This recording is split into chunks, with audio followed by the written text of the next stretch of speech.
चिंता से होता है। अहंकार विमूढ़ आत्मा करता हमिति मन्यते, मैंने किया, मैं करूंगा, मैंने भोगा, मैं भोगूंगा, मैंने देखा, मैं देखूंगा, ये जो मैं है, ये जो प्रकृति में लग गया, यही हमारे बंधन का कारण है। यद्यपि ना आत्मा को कोई बंधन है और ना शरीर को कोई बंधन है। शरीर जड़ वस्तु, इसको क्या बंधन? बंधन एक भ्रम है, उसी भ्रम को मिटाना है, अज्ञान को मिटाना है। मनीषा दशरथ सिंह जी, मुंबई से।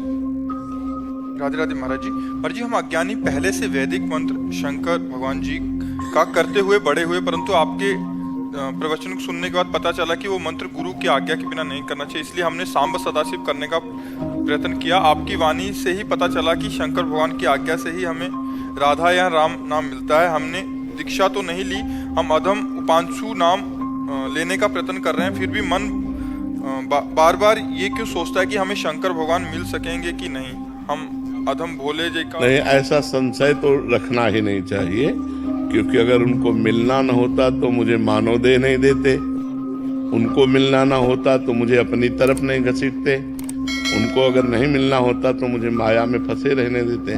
उनको मिलना है, हम योग्य नहीं हैं, पर हम आशा करते हैं कि वो अपनी कृपा से जरूर मिल जाएंगे, और उनकी कृपा का स्वरूप है कि हर समय हम नाम जप करें, हर समय हम भगवान से मिलने की चाह प्रबल करते रहें, हर समय नाम जप करें, हर समय अच्छे आचरण करें, तो भगवान हम पर कृपा करके जरूर मिल जाएंगे। शगुन शरण जी। राधे राधे महाराज जी। महाराज जी, यदि हमें पता है कि किसी एक वस्तु या व्यक्ति की तरफ हमारा रुझान हमारे लिए हानिकारक है, तो अपने मन को उस व्यक्ति या वस्तु से कैसे हटाएं? नाम जप से। जब तक हमारी जानकारी जितना भी अंदर बैठी हुई है उसका हम प्रयोग करना चाहते हैं, तो हम अपने को असमर्थ पाते हैं। जैसे हमें पता है कि ये नहीं करना चाहिए, पर हम कर बैठते हैं। हमें पता है ये करना चाहिए, पर हम नहीं कर पाते हैं। उसका कारण है अध्यात्म बल की हीनता। अध्यात्म बल जब हमारे अंदर आएगा तो जो हम चाहेंगे वही करेंगे, जो हम नहीं चाहेंगे वो नहीं कर पाए।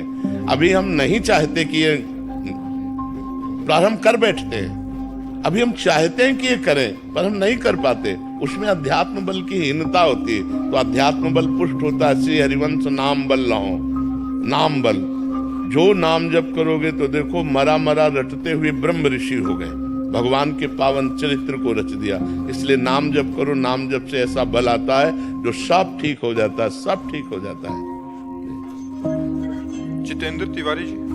राधे राधे महाराज जी। महाराज जी, आप कह रहे हैं कि आपने एक प्रतिष्ठित परिवार में जन्म लिया, वो मैं अपने पूर्व का ही भाग्य मानता हूँ। फिर कह रहे हैं कि इनकी बच्ची वो भी मेधावी थी, बट उनका एक छोटा बच्चा है, वो 2 साल का दिव्यांग हुआ महाराज जी। तो कह रहे हैं कि वो उसकी मैं समझता हूँ कि वो संत की एक आत्मा अपना काम पूरा करने आया है। महाराज जी, सवाल ये है कि उसके पूर्व जन्म का फल है या मेरे पूर्व जन्म का फल है, कि कष्ट तो मन को होता ही है महाराज? पूरा संयोग होता है, माता पिता भाई बहन परिवार, पूरा कर्मों का जाल बिछा हुआ होता है। प्रधान कर्म उस जीव का होता है और सहयोगी कर्म उसके होते हैं। तो अब जैसे आपका पुत्र है, इस बात के लिए आपको दुख है कि अगर ये स्वस्थ होता, सर्वांग पुष्ट होता, भगवान ऐसा क्यों किया।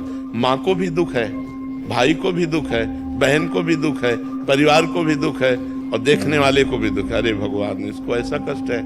तो इन जाल बिछा हुआ है कर्मों का। अगर वही सुकृत का जाल होता तो देख देख के सुख मिलता, माँ को, पिता को, भाई को, परिवार को, समाज को। दुष्कृत का जाल बिछा हुआ है तो उन्हीं को दुख पहुंचेगा जिन को दुख पहुंचना है, क्योंकि कर्म जाल ऐसा है। इसलिए बहुत सावधानी पूर्वक कर्म करो अब, जिससे उसका भी कल्याण हो जाए और आपका भी कल्याण हो जाए। भगवान का नाम जप करते हुए, शास्त्र स्वाध्याय करते हुए, पवित्र आचरण करते हुए, पुण्य स्तोत्रों का पाठ करते हुए उसको भी सुकृत दान कीजिए, उस बालक को। तो उसके अंदर जो दुष्कृत प्रभाव से अंग प्रत्यंग बिगड़े हुए हैं, तो अपना वो कल्याण कर लेगा। नाम जप में अगर हमारी ऐसी सामर्थ्य है कि हम उसको दान करें, तो उसको निश्चित कल्याण की प्राप्ति हो जाएगी।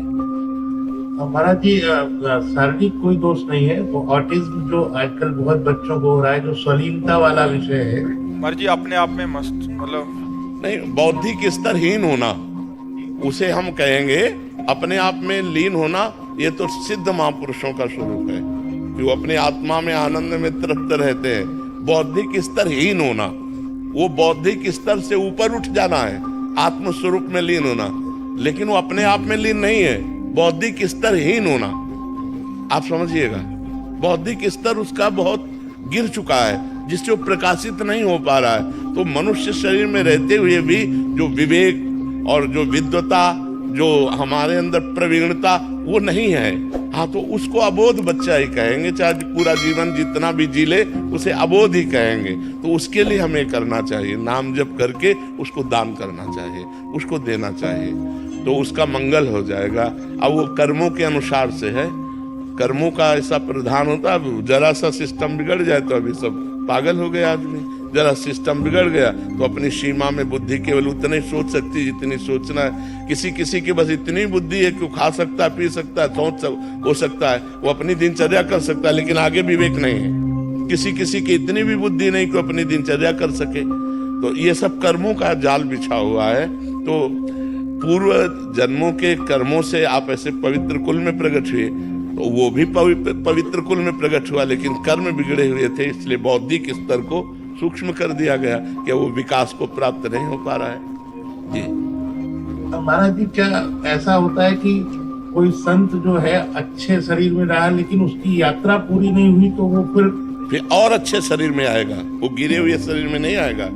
भगवान ने कहा, मेरा भजन करने वाले का जब भ्रष्ट हो जाता है, जैसे मानो जिस विषय से भ्रष्ट हुआ, योग में चला हुआ पुरुष दो ही विषयों से भ्रष्ट होता है, कंचन कामिनी, तो उसको अगला जन्म ऐसा दिया जाएगा, शरीर स्वस्थ, स्वरूप सौंदर्यवान और सुंदर कामिनी और महान धन संपत्ति, उसका भोग करके उसको वैराग्य दिलाकर भक्ति से पुष्ट करके भगवान की प्राप्ति अगले जन्म में करा दी जाएगी। उसे योग भ्रष्ट पुरुष नहीं कह सकते। योग भ्रष्ट पुरुष उसे ही कहते हैं जो भगवान का भजन करते हुए चूक हो गई, तो इतनी उस भोग की बहुतायत होगी कि उसको वैराग्य हो जाएगा पूर्व जन्म के भजन के प्रभाव से, और वो अगला जन्म स्वस्थ सुंदर सब, क्योंकि वो भजन करता रहा है। और फिर वो महान भगवान का चिंतन करते हुए जन्म से ही विज्ञानवान, जन्म से ही ज्ञानवान, जन्म से ही ब्रह्मचर्य, धैर्य, विद्वता, ये सब उसके अंदर सद्गुण होंगे, क्योंकि योग भ्रष्ट पुरुष है। वो ऐसे अबोध स्थिति, ये पूर्व के पाप कर्म का परिणाम होता है, ये पुण्य कर्म का या भजन का परिणाम नहीं होता है। उत्सव जी मेरठ से, मर्जी जानते हुए भी कि खराब समय है, का समय से लड़ने की हिम्मत और संयम कैसे आए? नाम जप, भगवान की लीला कथा का श्रवण, ये दो चीजें हमारे अशुभ समयों का नाश करके मंगल विधान कर देती है। अगर हमारे अंदर नाम जब चल रहा है और भगवान के पावन चरित्रों को सुन रहे हैं, तो हमारा समय कट जाएगा, हमें सहने की सामर्थ्य मिलेगी और भविष्य हमारा बड़ा मंगलमय हो जाएगा। इसलिए भगवान के पावन चरित्रों को सुनो या स्वयं पढ़ो और नाम जप करो। इससे हमारा जो भी विपत्ति है, हरि स्मृति सर्व विपद विमोक्षणम, भगवान का स्मरण समस्त विपत्तियों से बचा लेता है या समस्त विपत्तियों के सहने की सामर्थ्य देता है। दो बात होगी, या विपत्ति ही नष्ट हो जाएगी या विपत्ति के सहने की सामर्थ्य होगी। भगवान बड़े मंगलमय हैं, खूब उनका नाम जप करो, उनके चरित्र सुनो, भगवान की लीला कथा पढ़ो, तो उससे मंगल हो जाएगा। शलीला जी कानपुर से, राधे राधे महाराज जी। महाराज जी, कभी कभी देखने में आता है कि अयोग्य व्यक्ति सफल और योग्य व्यक्ति को सफलता, उसका कारण होता है उसके पूर्व पाप और पुण्य। जैसे बहुत पढ़ा लिखा व्यक्ति है, ग्रेजुएट है, माइंडेड भी है, बड़ा प्रवीण है, लेकिन वो असफल है, उसकी डिग्री, उसकी बौद्धिकता किसी काम में नहीं आ रही, क्योंकि उसका पूर्व का प्रारब्ध उसको रौंद रहा है, जो पाप रूपी प्रारब्ध है उसे रौंद रहा है। देखने में आता, ना ज्यादा माइंडेड है, ना ज्यादा ग्रेजुएट है, और सफलता ही उसको हाथ लगती चली जा रही। उसका कारण पूर्व का उसके पुण्य है, उसका पुण्य प्रताप है, वो उसको भोगा रहा है, अच्छा सफलता प्राप्त करा रहा है। तो पाप और पुण्य के प्रारब्ध से अच्छे व्यक्ति को दुख में भोगते हुए और पापी पुरुष को सुख में देखते हुए ये समाज को भ्रम हो जाता है। लेकिन पूर्व का जिसे बोध है शास्त्र का। वो जानता है कि आज पाप कर्म कर रहा है, लेकिन इसका पूर्व का पुण्य इसको साथ दे रहा है। जिस दिन पूर्व का पुण्य समाप्त हुआ और वर्तमान का पाप और पीछे का पाप जुड़ा, उसी दिन ब्लास्ट हो जाएगा, नष्ट हो जाएगा, ये जड़ समेत नष्ट हो जाएगा। तो धर्म और पुण्य ये भोगना ही पड़ता है, पाप और अधर्म ये भी भोगना ही पड़ता है। तो इसका धर्म और पुण्य का फल है सुख, शांति, आनंद। पाप का, अधर्म का फल है दुख, अशांति, नाना प्रकार की चिंता, शोक। इसलिए हम धर्म से चले, हम पुण्य कार्य करें, भगवत कार्य करें, जिससे हमें शांति, आनंद और सुख प्राप्त हो सके। स्वाति मिश्रा जी बिहार से। राधे राधे श्री हरिवंश महाराज जी। महाराज जी, सांसारिक जीवन यापन करते हुए, मोह माया में जीते हुए और चकाचौंध की लाइफ जीते हुए भी हम क्या भगवत प्राप्ति कर सकते हैं? नाम जप कीजिए।